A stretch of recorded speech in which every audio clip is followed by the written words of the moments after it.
Welcome, ladies and gentlemen, boys and girls, wherever you're tuning in from on whatever device you are listening on. I am your host, Smoove, and thank you for tuning in to another episode of the Lighthouse, a Patriots podcast.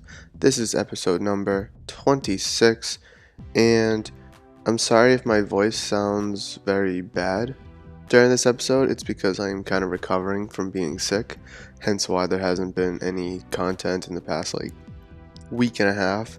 So I do apologize for that. My cold is simply just taking its course, and I'm finally feeling good enough, and I think my voice is strong enough to bang out this quick video for you. I guess lately there really hasn't been anything to talk about Patriots related, but however, over the 4th of July, I'm sure everyone knows by now, former Patriots linebacker Tedy Bruschi suffered another stroke. So the day of 4th of July, which was Thursday, word came out that he suffered from another stroke. Now, he had a previous stroke in 2005, and after the Patriots won the Super Bowl against the Eagles, and he had a stroke then. However, he went to play on 3 more seasons. Now, obviously he's retired now, but he suffered the stroke, he's recovered from the stroke, and then he continued to play. Now, he's retired, he's an ESPN broadcaster, so seeing him have the stroke, going to recover, and then continuing moving forward come the time, it will be a great story to hear.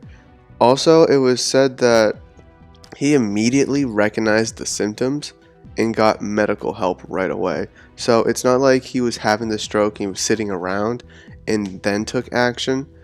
He started to feel the symptoms of the stroke extremely early and was able to kind of act on it fast.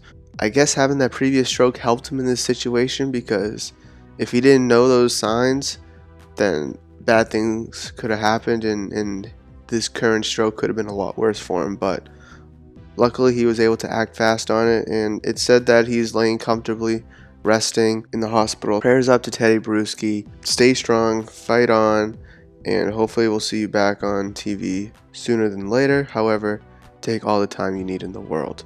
My next point that I want to bring up is something that came across Instagram not too long ago, and it was former Redskins safety D'Angelo Hall. He said on the NFL Network that the Patriots offered him a 3-year, $27 million contract after the 2008 season. He took more money to be a Redskin. However, he has no regrets. I loved my time with the Redskins. That was home. But yeah, I think about the decision time to time. So the reason why I bring this up is because at the end of the 2008 season, D'Angelo Hall was one of the premier cornerbacks in the league. I mean, he was right up there. He top 5 cornerback at the time. If the Patriots were able to land him, that defense in 2009, 2010, 2011 would have been so much better, because as we know, defense for a while was our Achilles heel. You could blame that the Patriots lost the 2011 Super Bowl because of lack of defense. I'm not going to get into that today. Just hearing that a top flight cornerback at the time in D'Angelo Hall turned down 3 years, $27 million to stay in Washington, who at the time was not good. And he thinks about the decision time to time, because he knows he could have been on a Super Bowl contender. I mean, the Patriots just finished losing in 2007. They just missed the playoffs in 2008 because Tom Brady tore his ACL in the first game. 2009, they were right back in the mix. They ended up losing, but that's besides the point. If he was there, then history could have been written a little differently. So seeing this report kind of makes me think, wow, how would our defense really look?